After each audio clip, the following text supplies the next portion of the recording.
Okay. So, say the first question that I wanted to ask was, what's your background? How did you start into getting for cooking? Uh, Turned 16. My mom said I needed a job, so started going around all the fast food restaurants, getting applications, interviewing people.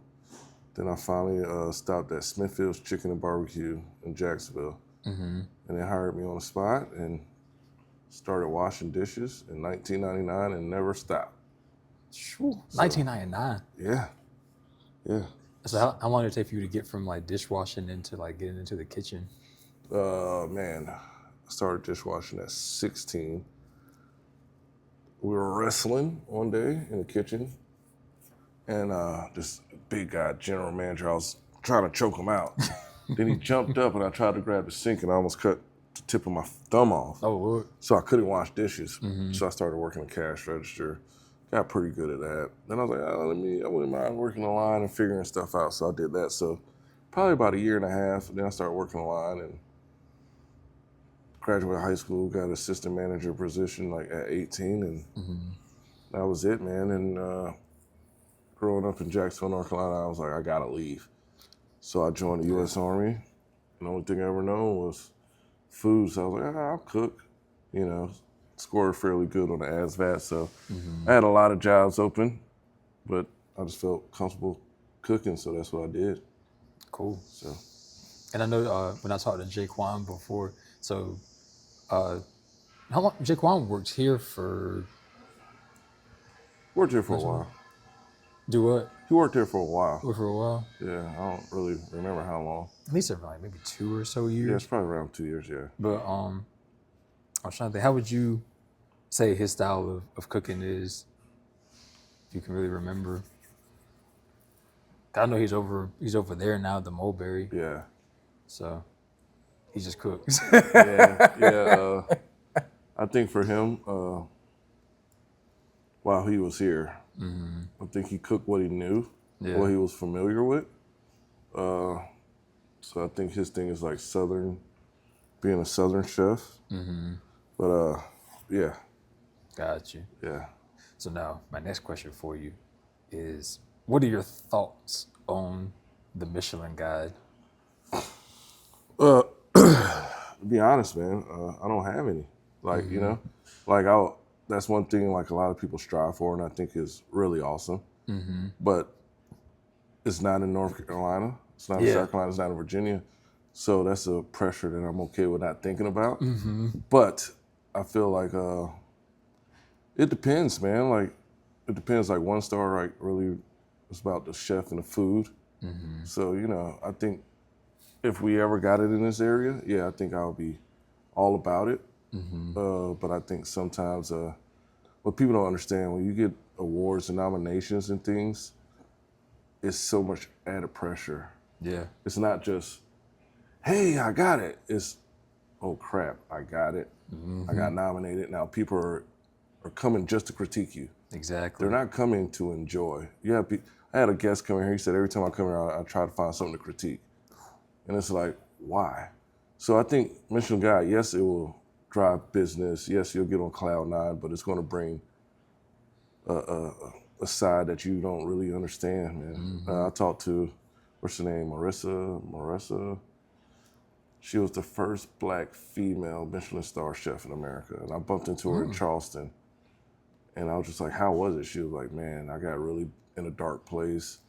My mental was messed up, man, and I had suicidal thoughts because there's so much pressure. Yeah. I think it's a gift and a curse, really. Mm-hmm. Like for us that really cook and want to be the best and lead from the front, I think it's like the ultimate guide. Like, you know, besides James Beard, to me, I think James Beard means a little bit more because it started in America.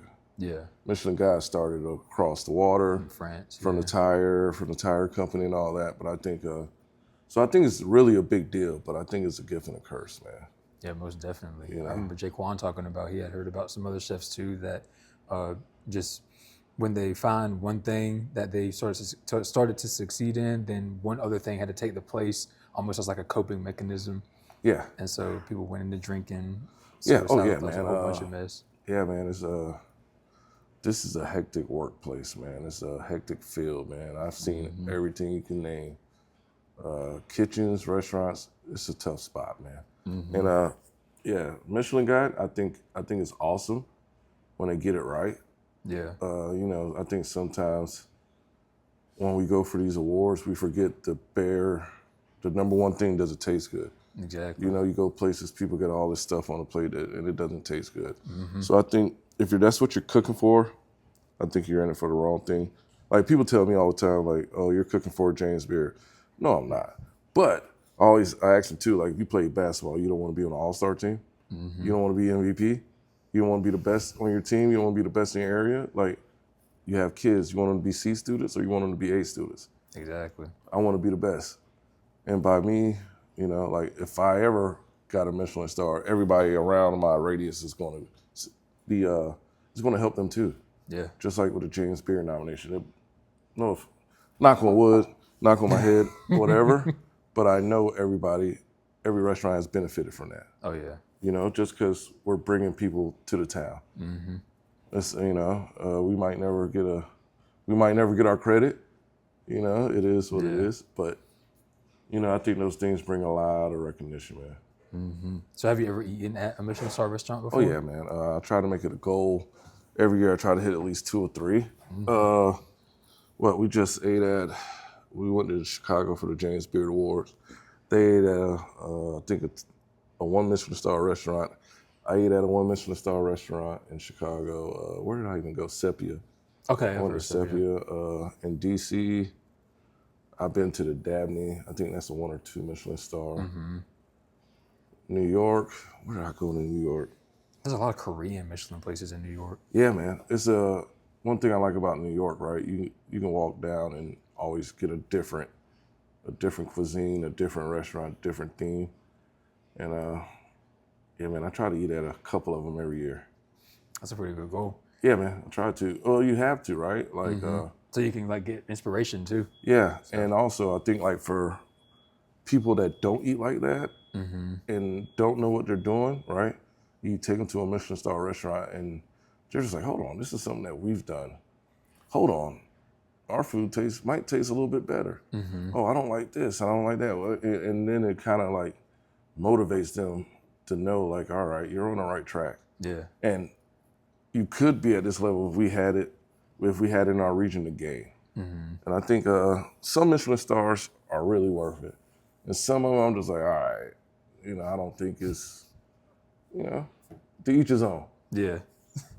And so now I got my final question for you, which is, what's your dream just in the culinary world, whether you have restaurants you want to own, you have an appliance, your dream appliance, dream food, dream meal. What's your dream in the culinary food world? Man, I haven't even thought about that in years, man. But I think it'll be opening up. Well, I have to think about it a lot. You know, it'll be open up a restaurant, probably in a country setting, doing very good food. You know, not calling it upscale, not calling it fine dining, just very good food, executed very well. Still utilizing the local farmers and the produce and the beef, the ranchers and fishermen, and just doing it and doing it well, and not charging people an arm and a leg. Like, be very approachable, but yet just keep pushing like with fine dining techniques. So it'd be like casual food, but done very well, very thoughtful, and just be a relaxed setting, you know, and run it the way I want to run it. Yeah, instead of having to live up to other people's. Yeah, well, that's also when I say run it the way I want to run it. Like, if you come in and you're obnoxious, Yeah. you don't ever got to come back. Yep. You know, Can't come out. Really, you ain't gotta come back. you don't have to come back. Yeah, that's You're true. at the bar, you're talking junk about different cultures, beliefs, and all that. Hey, we don't need that here.